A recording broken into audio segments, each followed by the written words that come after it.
말씀이었습니다. 우리가 예수님을 믿는다는 것은 사람들이 보고 알고 있는 것과 다른 것을 보고 다른 것을 생각하고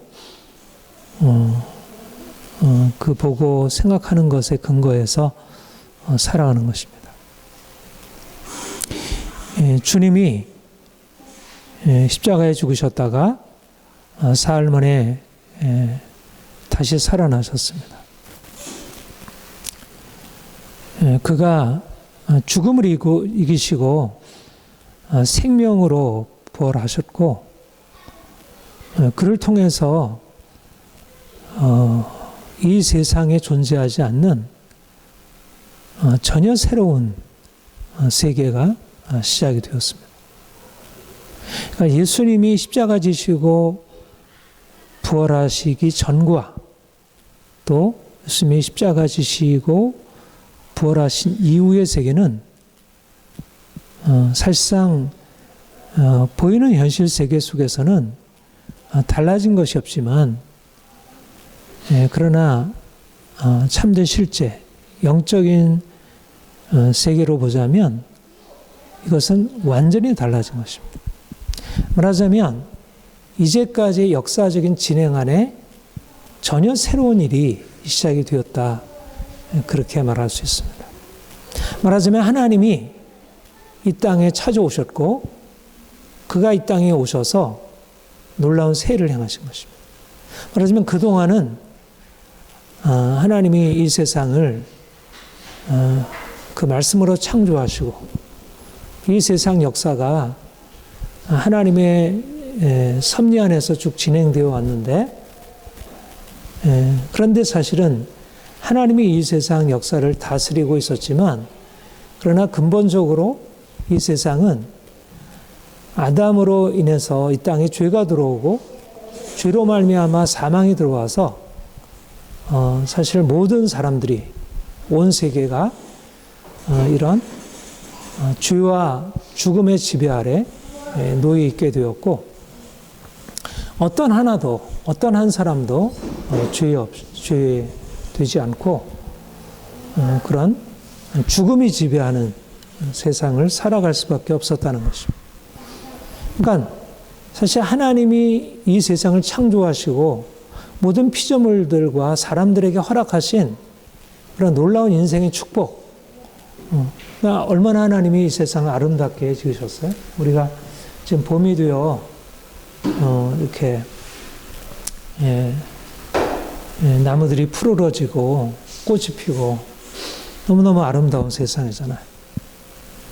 너무너무 놀라운 사실 우리가 세상을 알아갈수록 하나님이 만드신 이 세상이 얼마나 진짜 오묘한지 그걸 더 그런데 사실은 하나님의 세상이 이렇게 아름다운 세상이지만 그러나 죄로 말미암아 이 세상이 근본적으로 이렇게 뒤집어져 버린 거죠. 말하자면 그 축복이 이제 우리에게 주어져서 우리가 하나님의 형상으로 지음받아서 만물을 다스리고 정복하고 이 안에서 하나님 주신 축복 안에 기쁨을 누려야 되는데 그러지를 못하는 거죠. 저주 아래서 낙원에서 추방되고 저주 아래 살아갈 수밖에 없다.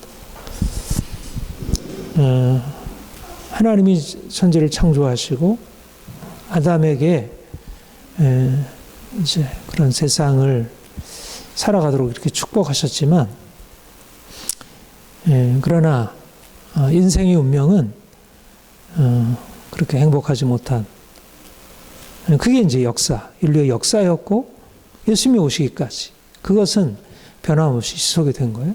많은 역사, 많은 나라 문명들이 일어나서 이제 이러저러한 이 땅의 문제들을 해결하려고 노력을 해왔지만 그런데 예수께서 오셔서 이제 그런 이제까지 역사를 들여오고 있는 근본적인 운명을 깨뜨리시고 새로운 일을 시작하셨고 그 죽음에서 생명으로 옮겨 놓으신 거예요.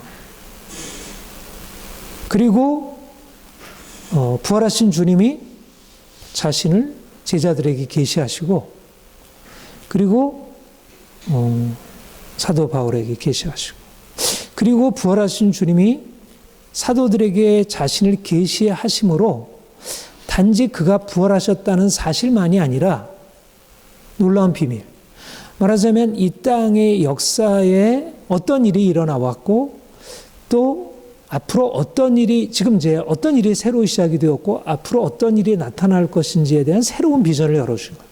그러니까 예수님이 부활하신 것은 단지 그가 죽음에서 이기셨다는 어떤 그분의 기적을 말하는 게 아니고, 그분이 오심으로 그분이 이 땅에 죽으시고 부활하셔서 나타내신 역사적인 새로운 일들. 그러니까 오늘날 사람들이 과거 역사를 이렇게 되돌아보지만 사실 그리스도께서 오셔서 그가 행하신 새로운 역사적인 이 놀라운 새 일들을 깨닫지 못하게 되면 사실 과거 역사를 바라본다는 것은 가장 중요한 진리의 사실을 알지 못하는 것. 그러니까 말하자면 사실 예수님을 전제하지 않고서 우리가 사는 세상을 바라보면 세상은 모두 다 죄와 죽음 아래 종속되어 있는 것이죠. 그러니까 우리가 보이는 세상을 바라보고 살 때는 거기에 행복도 있고 기쁨도 있고 자유도 있고 성공도 있고 거기에 모든 엄청난 일들이 일어나고 있지만 그 모든 것 안에는 사망의 그늘이, 사망의 그림자들이 드리워져 있고 누구도 거기서부터 자유롭지 못한 거죠. 그러니까 보이는 세계 속에서 살아가는 사람들, 그 세계를 바라보고 그것에 근거해서 살아가는 사람들 안에는 말하자면 생명과 죽음이 사실 함께 공존하고 있는데 생명보다 죽음의 세력이 더 강하다. 그게 모든 경험적으로 우리의 삶을 말해주는 것입니다.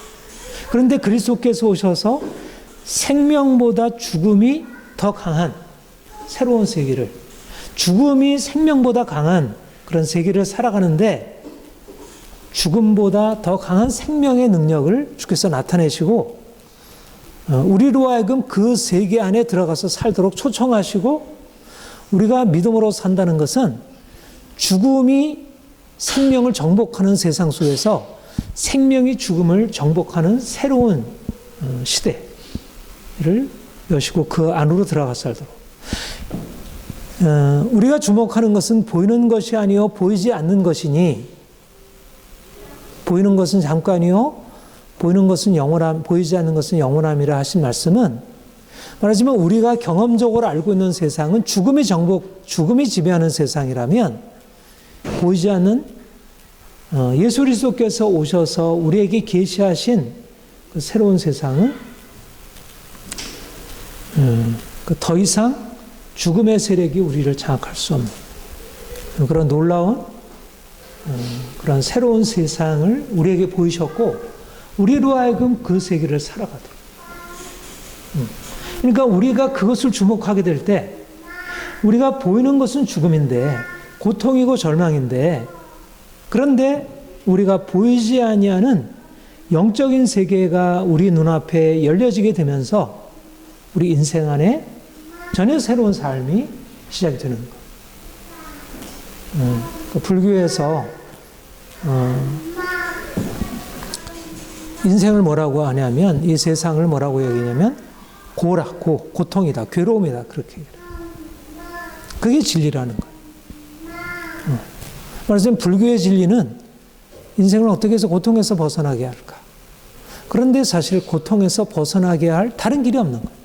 죽음이라는 것을 벗어날 수 있는 다른 방법이 없고, 단지 죽음이라는 사실을 받아들이도록, 그게 이제 그러니까 오늘날 수많은 사람들이 여전히 인생의 고통을 해결해 보려고, 그래서 보다 더 인생을 행복하게 하려고 그렇게 노력을 하지만, 그러나 고통에서 벗어날 수 있나요?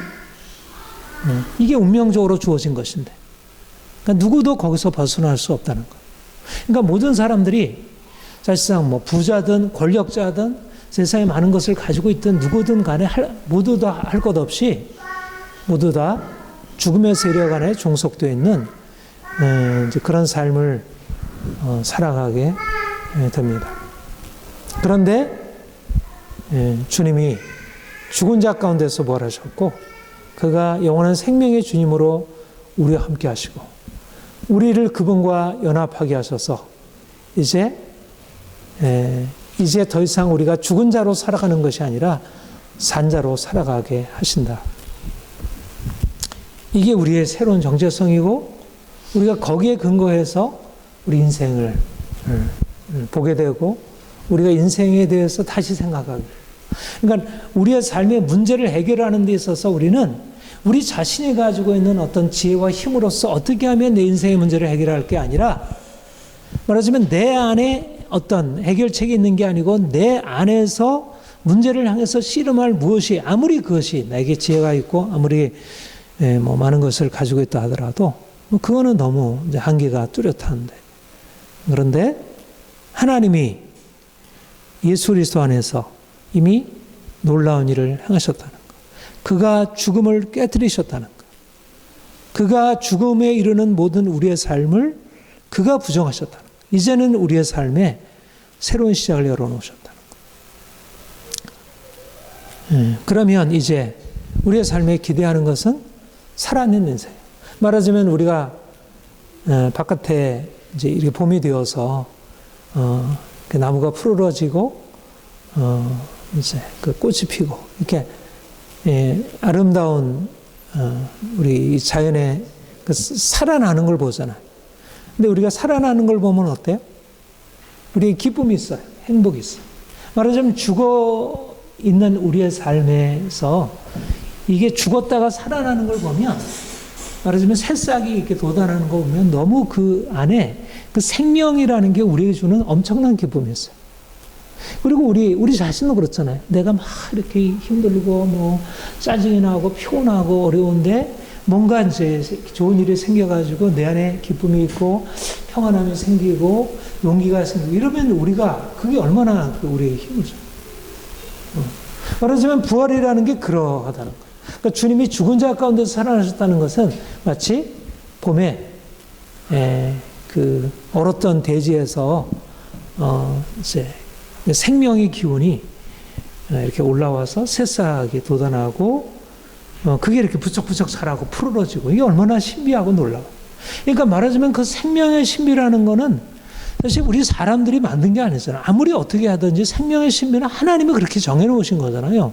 그러니까 말하자면 죽어있던 것이 살아나도록 하는 생명의 신비를 하나님이 감춰 놓으신 거예요. 그러니까 하나님이 하신 것이고 이거는 우리로서는 생각할 수 없는 그냥 주어진 거예요. 비밀이에요. 자연의 비밀이에요. 그러니까 말하자면 그런데 우리가 자연 속에서 보게 되는 거는 그렇게 살아나던 것이 어느 날 이런 일정한 시간이 지나면 죽음으로 끝난다는 거예요. 그게 이제 육체가 가지고 모든 육체는 풀 같고 풀의 꽃과 같고 그 영광이 아름다운 풀의 꽃과 시들어진다는 거예요. 그러니까 아름다운 생명이지만 그 생명이라는 건 시들어지고 없어지고 죽음으로 끝난다는 게 이 세상의 법칙이에요. 그런데 주님이 우리에게 말씀하신 것은 죽음으로 끝나는 생명이 아닌 말하자면 이 아름다운 꽃이 계속 영원하게 더 아름답게 더 피어나고 더 놀랍게 피어나는 그리고 바로 그 인생을 그러한 삶을 하나님은 우리 인생 안에 가지고 들어오셔서 이제까지 우리의 삶이 그렇게 피곤하고 지치고 낭망되고 절망스럽고 아무것도 없고 이게 무슨 인생이냐 이런 삶을 살아왔고 우리의 삶이 여전히 그래 왔는데 근데 주님이 부활하신 주님이 죽은 자 가운데서 살아계신 주님이 그 살리시는 주님의 능력이 우리 인생 안에 찾아오시면 우리 인생이 놀랍게 달라진다. 그러니까 예수를 믿으면서 인생이 절망스럽고 고통스럽고 두렵고 짜증나고 답답하고 묶여있는 삶이라는 거는 이거는 모순되어 있는 거예요. 말하자면 봄이 됐는데 꽃이 피어나지 않고 풀이 돋아나지 않는다는 것은 이거 이상한 거잖아요. 정상적인 게 아니잖아요. 무언가. 마찬가지로 예수님께서 죽은 자 가운데 살아나셨고 그 생명의 기운이 우리 안에 들어왔는데 내가 주님을 믿음으로 주님의 생명이 우리 안에 들어와 역사하는데 내가 여전히 죽은 자처럼 살아간다면 내가 여전히 낙심하고 살아가고 내가 여전히 두려워하고 살아가고 내가 여전히 염려 근심하고 내가 여전히 죄악 가운데 살아간다면 그거는 뭐가 문제가 있는 거죠. 말하자면 주님을 우리가 믿는다는 거 부활하신 주님을 우리가 믿고 그분을 우리가 의지하고 살아간다는 것은 단지 믿음의 문제가 아니라 우리가 주일날 와서 이렇게 예배드리고 그분은 우리가 고백하는 문제가 아니라 실질적으로 우리 인생 안에 이제까지 살았던 삶에 봄이 되면 새싹이 피어나고 꽃이 피어나듯이 그런 인생의 변화가 있고, 말하자면 병들어서 이렇게 시름시름 앓아서 죽던 사람들이 다시 살아나는, 믿음은 아주 실제적인 생명의 능력인 것입니다. 그래서 우리가 믿음을 정말 살아계신 주님이 우리 인생 안에 들어오셔서 역사하시는 것을 우리가 믿게 될 때, 우리가 살아계신 주님과 늘 함께 교제할 때, 우리 인생 안에 일어나는 놀라운 기적, 놀라운 변화, 그것을 경험할 수 있습니다. 우리가 이제 그런 믿음, 그러니까 진정한 믿음, 그러니까 생명을 다시 고린도후서 4장 18절, 주목하는 것은 보이는 것이 아니요 보이지 않는 것이니 보이는 것은 잠깐이요 보이지 않는 것은 영원합니다. 주님께서 영원한 생명으로 부활하셨고 이게 보이지 않는 실제인 것이죠. 근데 보이는 것은 잠깐 있다 사라지는 아름다움이에요. 근데 우리는 잠깐 있다 사라지는 게 아니라, 죽음이 아니라 생명의 주님이 우리의 삶에 함께 있다는 것.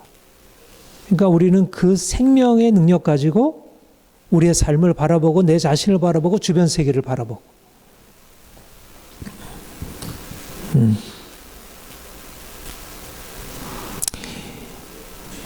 고린도전서 15장에 주님의 부활에 대해서 이렇게 말씀하고 있습니다. 죽은 자의 부활도 그와 같으니 썩을 것으로 심고 썩지 아니할 것으로 다시 살며.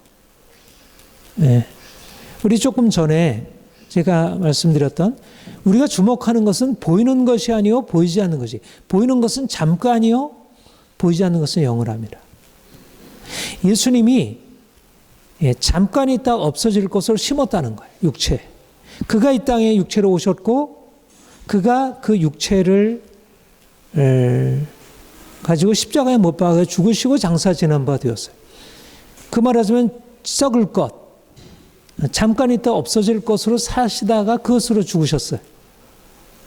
근데 거기서 끝난 게 아니라 모든 다른 사람들은 다 썩어질 것, 없어질 것, 잠깐 있다 사라질 것에 근거해서 살다가 그것으로 죽음으로, 썩음으로 끝난다면 주님은 썩지 아니할 것으로 다시 살았어요.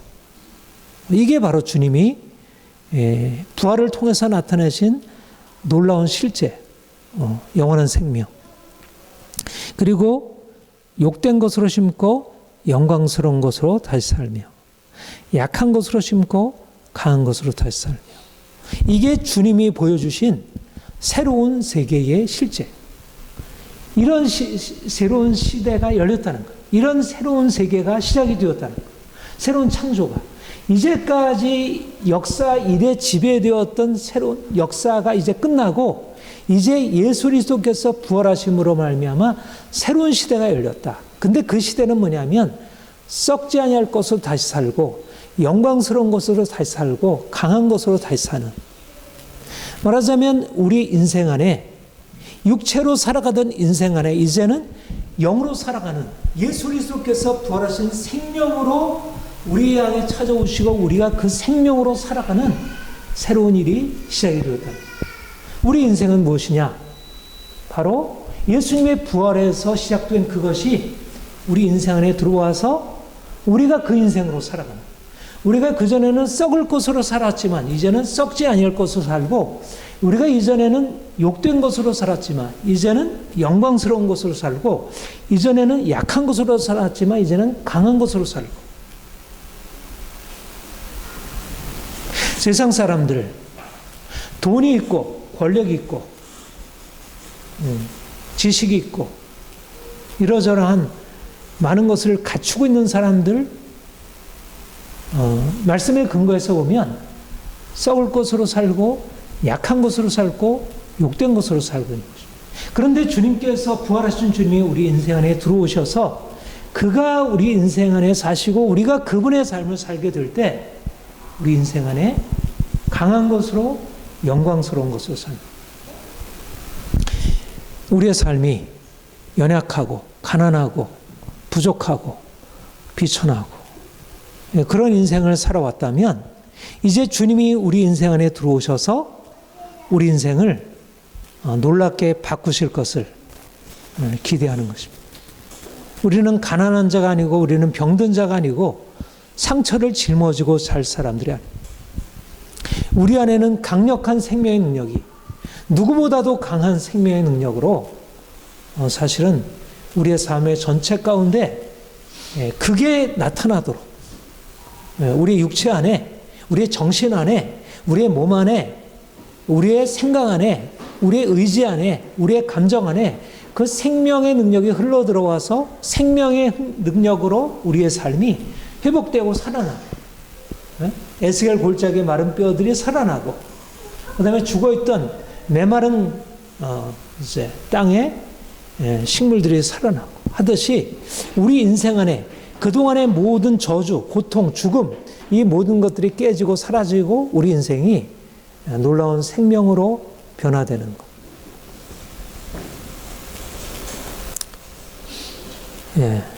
바울이 부활하신 주님을 만난 뒤에 어떤 변화를 경험했나요? 이런 변화를 경험한 것입니다. 새로운 창조. 죽은 자가 살아나는 부활하신 주님을 만난다는 것은 단지 부활하신 주님을 높여드리고 그분이 참으로 영화로우신 분이구나.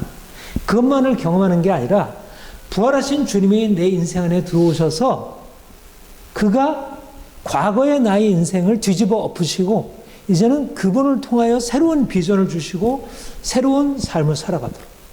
사도 바울의 과거 인생이 무엇이었죠? 율법을 위하여 율법을 지키고 흠없이. 왜 율법을 지켜야 했나요? 왜 사도 바울이 율법을 그렇게 지키려고 노력을 했겠어요? 그리고 율법을 지켜 행하려고 하면서 왜 예수 믿는 사람들을 그걸 박해하려고 했죠? 그게 생명의 일이라고 생각했으니까. 말하자면 내가 그 율법을 흠없이 지킬 때 하나님이 나를 생명으로 축복하시리라. 그런데 오히려 그가 율법을 지켜 행하면서 오히려 예수님을 대적하고 사람들을 예수 믿는 사람들을 죽이는 일, 생명을 위해서 그는 죽음으로 들어간 것입니다. 말하자면 죽음을 위해서 봉사한 거예요.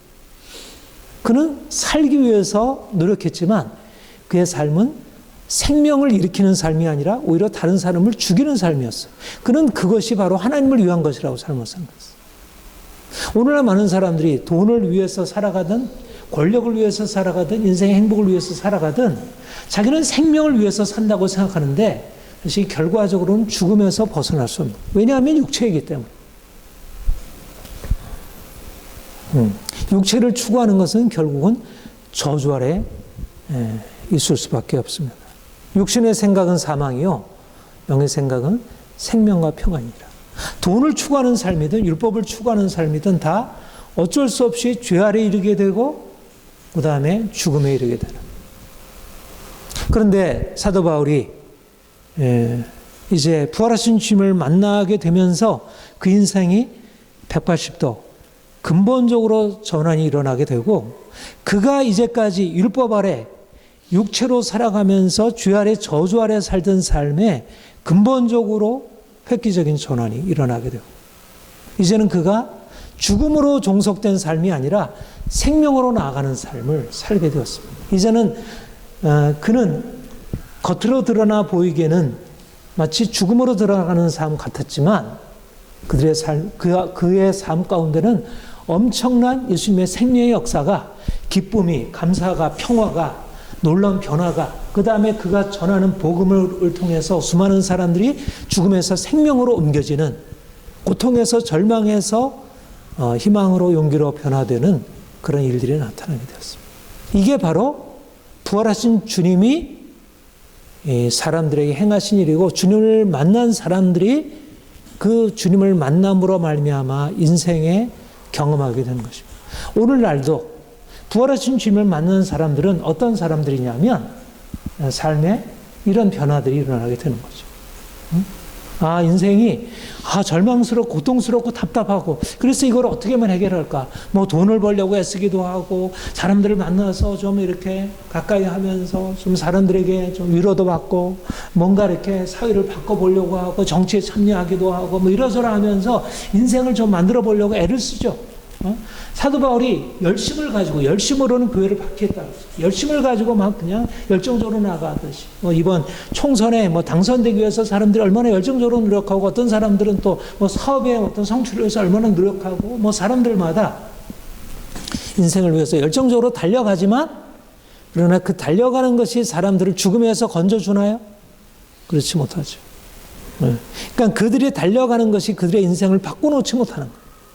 그러니까 모든 것은 사실은 다 죽음에 종속될 수밖에. 그러니까 사람들은 열심히 노력을 해도 사실 절망과 이제 이런 탄식에서 벗어날 수가 없어요.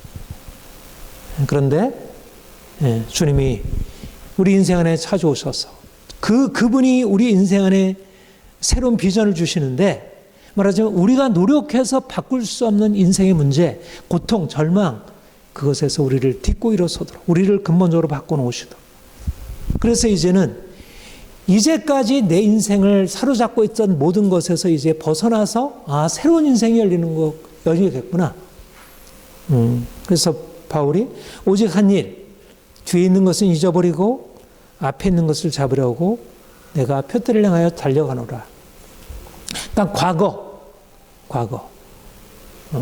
말하자면 육체로 살던, 죽음 아래 있었던 과거로부터 이제는 영으로 살아가는, 우리를 살려주는 생명의 미래로 달려가게 되는 것입니다. 이것이 주님이, 부활하신 주님이 우리 인생 안에 오셔서요. 그러니까 과거의 세력, 이제까지 우리의 삶을 장악하고 있었던 두려움, 절망, 저주들, 우리의 고통들, 이 모든 것은 끊어지고, 이것은 깨어지고, 그게 계속 우리를 공격하고 계속 그리로 끌어가려고 해요.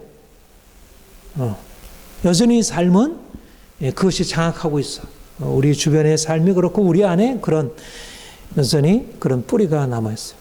그런데 우리가 주님을 바라볼 때 우리가 주목하는 것은 보이는 것이 아니고 보이지 않는 것이, 보이지 않는 그분, 보이지 않는 예수님의 생명, 부활의 생명, 죽은 자를 살리는 그 능력, 우리가 그것을 바라볼 때 우리의 삶을 부정하는, 우리의 삶을 고통스럽고 죄 아래로 끌고 가고 저주로 끌고 가는 세력들에 대해서 그것은 그것은 내 인생이 아니다. 그런 인생이나 절망은 더 이상 내 인생이 계속될 수 없다. 하나님이 내 인생을 새롭게 하셨고 그리스도께서 부활하셨고 내 안에 부활의 능력이 있는데 누가 나를 죽음 가운데로 이끌어갈 수 있겠습니까? 우리가 이제는 더 이상 과거가 우리를 사로잡지 않는, 과거의 실패, 과거의 문제들, 이것이 더 이상 문제가 되지 않는, 오직 한 일, 뒤에 있는 것은 잊어버리고 앞에 있는 것을 잡으려고, 앞에 있는 주님의 생명의 능력을 우리가 잡으려고 나아가는 것입니다. 우리의 삶 가운데 이러한 매일매일 저는 그런 변화를 기대해요. 그러니까 내 안에 있었던 모든 과거의 흔적들, 약함들, 가난함들, 여러 가지 이제 마음과 몸에 있었던 과거의 문제들, 이것에 대해서 이것은 지나가는 것이 이미 극복된 것이고 예수님이 이미 십자가로 이미 그 부활로 말미암아 그것은 깨뜨리신 것으로. 그래서 우리가 주님 안에서 이것이 근본적으로 변화되는 새로운 미래, 이것을 우리가 날마다 바라보고 소망하는 것입니다. 그러니까 자유함이 있는 거예요. 자유. 그러니까 끊어진 것입니다. 저주는 끊어졌고 죄의 세력은 끊어졌고 과거의 문제는 끊어진 것입니다.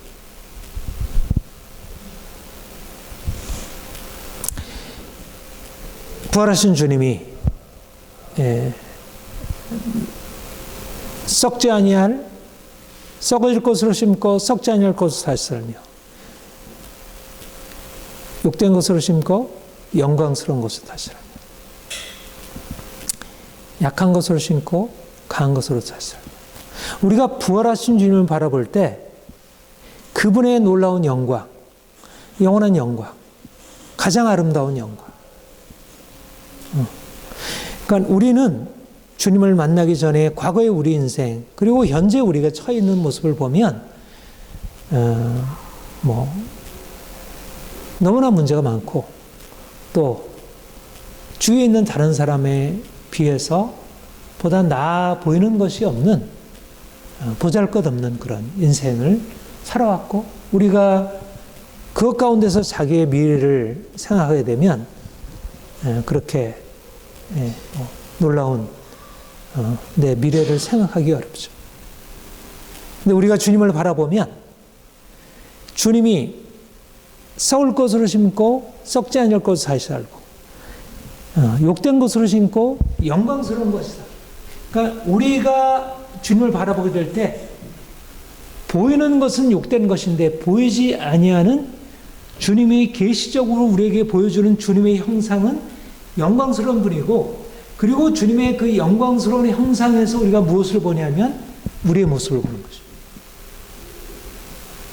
우리는 우리 자신을 누구로 생각하냐면 보이는 것 속에서 다른 사람이 우리를 규정하는 너는 이런 모습이야. 너는 이제까지 이렇게 살아왔고 너는 이 정도로 살아가는 것으로 만족해.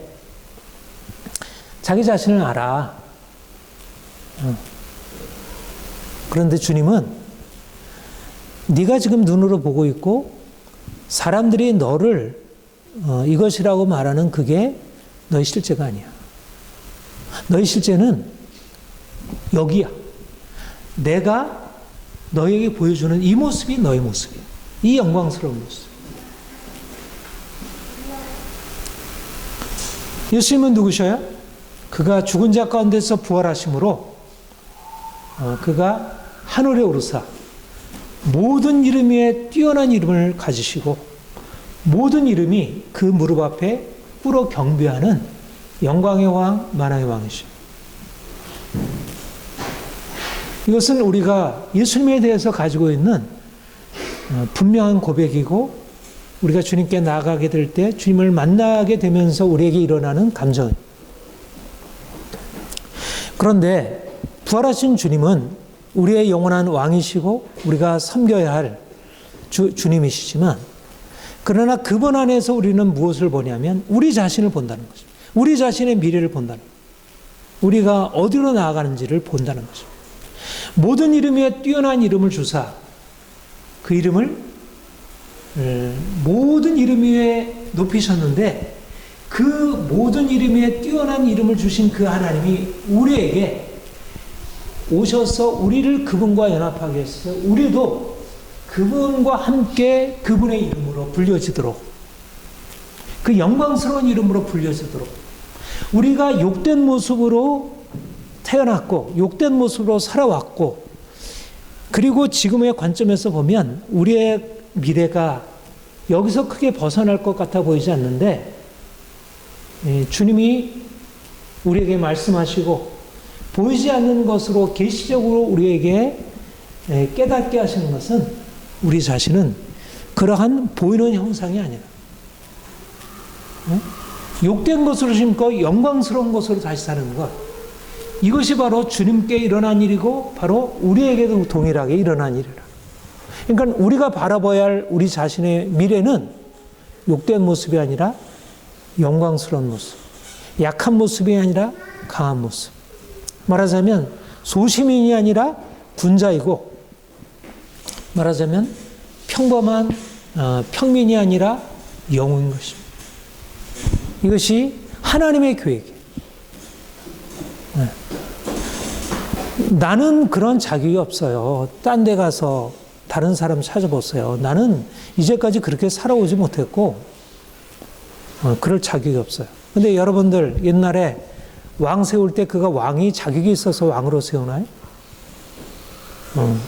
왕의 자녀이기 때문에 왕이 되잖아요. 그렇죠? 왕으로 만들어지는 거예요. 만들어지는 거예요.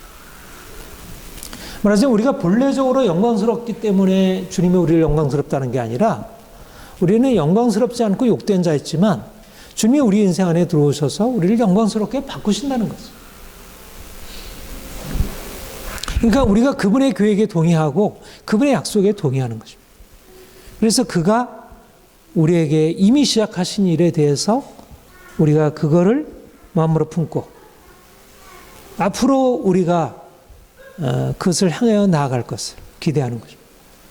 또 함께 일으키사 그리스도 안에서 함께 하늘에 앉으셨다.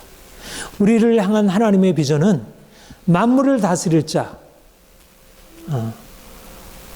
그리스도와 함께 만물을 다스릴 자. 이게 교회를 향한 하나님의 소망이고 열방을 향한 축복의 통로가 되는 것이죠. 하나님이 우리를 많은 사람들 가운데서 특별히 택하신 것입니다. 특별히 부르신 거예요. 우리를 구원회로 부르셨다는 것은 곧 우리를 영광회로 부르셨다는 것이고 영광회로 부르셨다는 것은 모든 이름 위에 뛰어난 이름으로 부르셨다.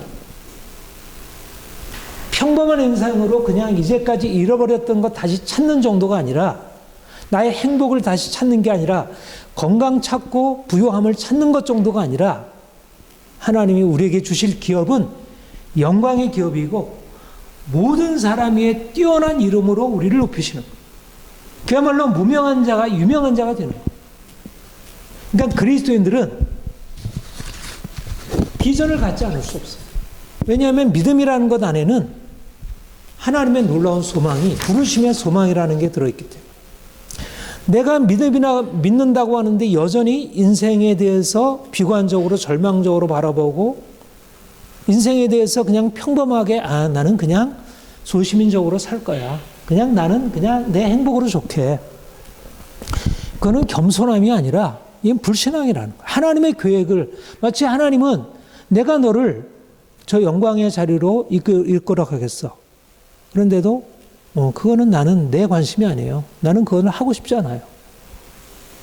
그거는 불신앙이죠.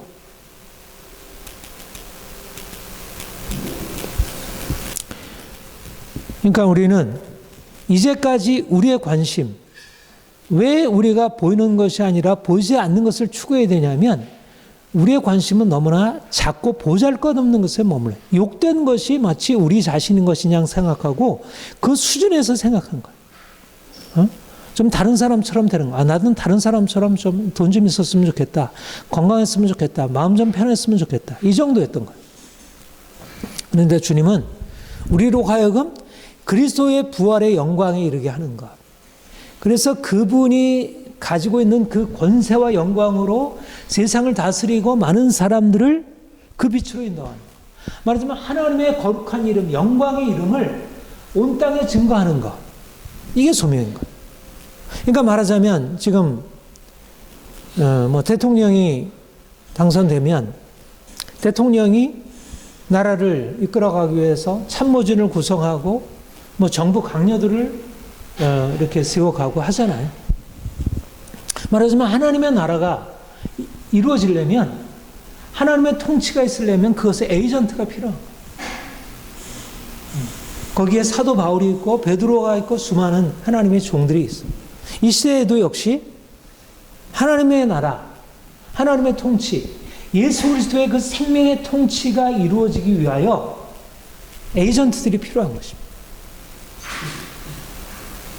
그것이 바로 믿는 사람들, 정말 그리스도의 부활하심을 경험하고 그 부활의 능력으로 살아가는 사람들, 또 부활의 영광의 비전을 가지고 이 세상을 이 영광의 비전으로 바라보는 것.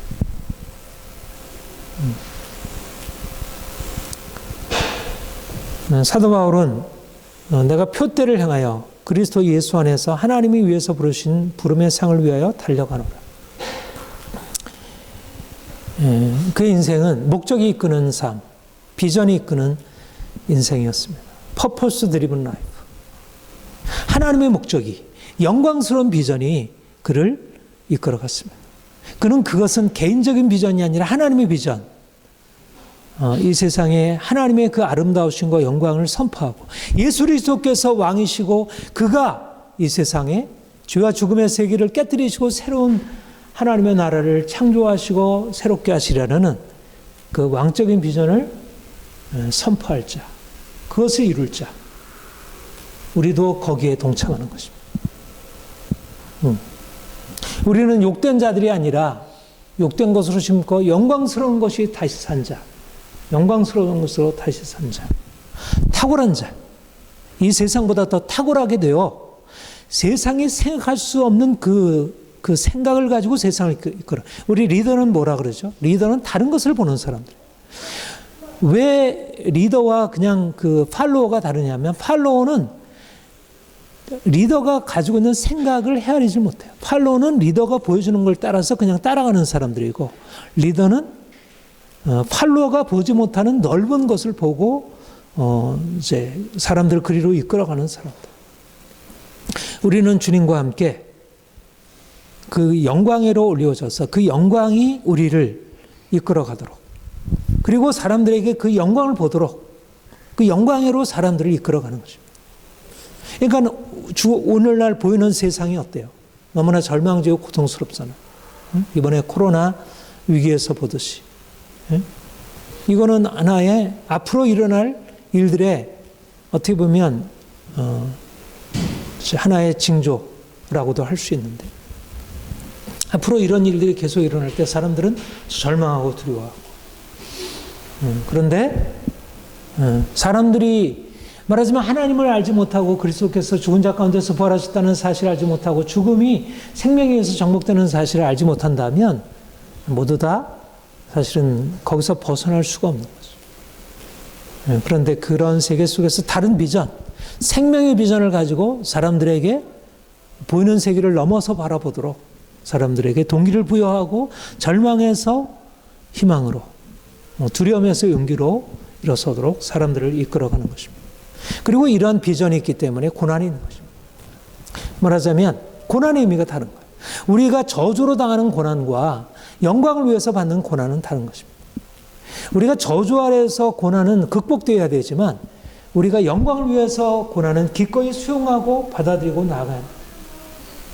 모든 하나님의 사람들, 정말 주님이 우리를 영광으로 이끄실 때 그 영광으로 이끄신다는 말과 우리를 고난으로 이끄신다는 말은 같은 말이에요. 말하자면 주님이 우리를 위하여 죽으셨다는 것은 우리를 살리셨다는 말과 같은 말이듯이, 주님이 우리를 영광으로 이끄신다는 것은 우리를 그분의 고난으로 이끄신다는 거예요. 그런데 왜 고난이 우리를 두렵게 하고 우리의 본성을 거스르는 왜 고난이 우리에게 전혀 다른 의미로 다가오나? 우리가 영광을 보기 때문에. 사람들이 보는 것을 보는 게 아니라 우리가 사람들이 보는 것을 넘어서서 저 영광이 우리에게 비춰지고 있기 때문에 그 영광으로 들어가기 위해서 사람들은 두려워하고 꺼리는 것을 기꺼이 감내하고 나아가요. 제가 일리아스 오디세이를 읽어보면서 거기에 이제 여러 영웅들은 굉장히 그야말로 영광을 위하여, 아킬레스나 아니면 헥토르나 트로이의 영웅이나 그리스의 영웅, 다 그 영광을 위한 어떤 고난에 기꺼이 들어가는 것을 보게 돼요. 그러니까 오디세이아 보면, 오디세이아는 이제 그 트로이 전쟁에 그 그리스 장수였던 오디세우스가 이제 그 전쟁을 승리로 이제 끝내고 다시 이제 집으로 귀향하는데, 이제 신들이 이제 그 귀향의 길을 막고 10년 동안 말하자면 바다에서 이제 고생을 하다가 이제 칼립소라는 이제 여신이 머무는 그 섬에서 이제 칼립소와 함께 지내게 되죠. 한 1년 동안 이제 지내다가 결국 이제 신들이 다시 고향으로 이제 보내게 돼요. 근데 칼립소가 그에게 그런 얘기를 해요. 네가 고향에 들어가긴 할 거다. 돌아가긴 신들의 뜻이고 하기 때문에 고향에 돌아가긴 할 거지만 엄청난 이제 고생이 기다리고 있다. 그랬더니 오디세우스가 그렇게 답을 해요. 나는 파도와도 전쟁터에서도 너무나 많은 것을 겪었고 너무나 많은 고생을 했습니다. 그러나 이들 고난에 이번 고난이 더 추가된다 하더라도 추가될 테면 덜하지요. 그러니까 말하자면 이제까지 내가 전쟁에서 수많은 고난을 겪었고 바다에서 엄청난 고난을 겪어왔지만 또 이제 고향 땅에 들어가게 돼서 엄청난 고난을 겪는다 할지라도 고난이 추가되려면 덜하죠.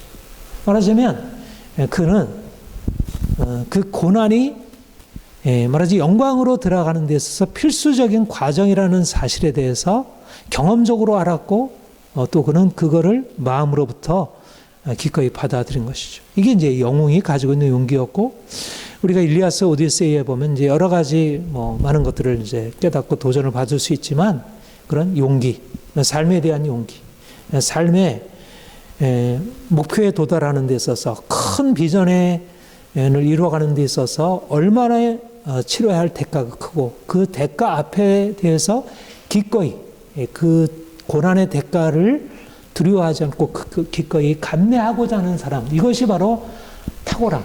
이제 그리스로 아레테라는 이 덕이라는 말이 이제 탁월함이라는 말로 번역될 수 있는데 말하자면 그 용사들에게 있어서 그 탁월함이라고 하는 것은 바로 이런 고난의 과정을 통해서 또 고난을 기꺼이 감수하려고 하는 그 자세에서. 근데 그거는 사실 모든 동서양의 역사에서도 다 이제 증거되는 것이긴 하지만 특별히 성경이야말로 우리에게 말씀하는 것이 하나님이 우리에게 주신 비전, 우리를 영광으로 이끌어 가시는데 그 영광으로 이끌어 가기 위하여 우리가 치러야 할 고난의 과정이 있다는 것. 하나님이 우리를 그 영광으로 이끌어 가시면서 근데 그 영광이 어떤 영광이에요? 세상의 영광이 아니죠. 내 욕심을 위해서 하는 영광이 아니죠. 그리스도의 영광, 의와 성결과 흠이 없는 그 놀라운 영광. 그러니까 세상 영광을 위해서도 고난을 치러야 하는데 우리가 그 그리스도의 놀라운 영광으로 나아가기 위하여 얼마나 많은 고난을 받아야 할지. 주님이 산상수훈에서 마지막 칼복에 이렇게 말씀을 하셨어요. 의를 위하여 박해를 받는 자는 복이 있나니 천국이 그들의 것임이라. 나로 말미암아 너희를 욕하고 박해하고 거짓으로 너희를 거슬러 모든 악한 말을 할 때는 너희에게 복이 있나니 기뻐하고 즐거워하라. 하늘에서 너희 상이 큽니다. 우리는 하늘의 상, 앞에서 부르신, 위에서 부르신 부름의 상을 향하여 달려가는 사람. 그것을 위해서 이 땅에 의를 행하고 하나님의 뜻을 섬기며 살아갑니다. 이로 인해서 여러 가지 박해를 받고 욕을 먹고 많은 사람들로부터 이제 그런 고난을 당하게 되지만 그러나 그것은 오히려 장차 나타날 영광을 가져오는 통로가 된다는 것입니다. 하나님이 우리를 놀라운 부르심으로 우리를 부르시고 있습니다. 사람들은 이 땅에서 어떻게 하면 내가 고통 없이 행복하게 살까? 이제 그런데 사실은 뭔가 그래도 좀 더 나은 삶을 살아가려고 하면 고난의 대가를 기본적으로 다 지불할 것을 각오를 하죠. 그런데 주님은 사람들이 생각할 수 없는 놀라운 것을 우리에게 보이셨어요. 알리셨어요. 그리고 계속 우리로 하여금 그것을 보라 말씀하셔요. 그래서 사람들이 생각할 수 없는 놀라운 영광에 우리의 마음이 동하고 맞아. 나도 주께서 약속하신 저 놀라운 영광에 나도 참여하고 또 많은 사람들에게 이 놀라운 영광을 전해주겠어. 그래서 그 영광을 향해서 열정적으로 달려가는 것입니다. 어떤 고난이 있다 할지라도 오디세우스가 고난이 있으면 있으라 하지요. 고난이 추가될 테면 추가될 테라 하지요. 나는 앞으로 나의 영광을 위하여 기꺼이 주님께서 나를 부르신 부름의 상을 위하여 달려가겠습니다. 이러한 소망으로 모둠의 믿음의 선진들과 같이 우리가 주님의 길을 나아가길 소망합니다. 기도하겠습니다. 하나님 아버지, 주께서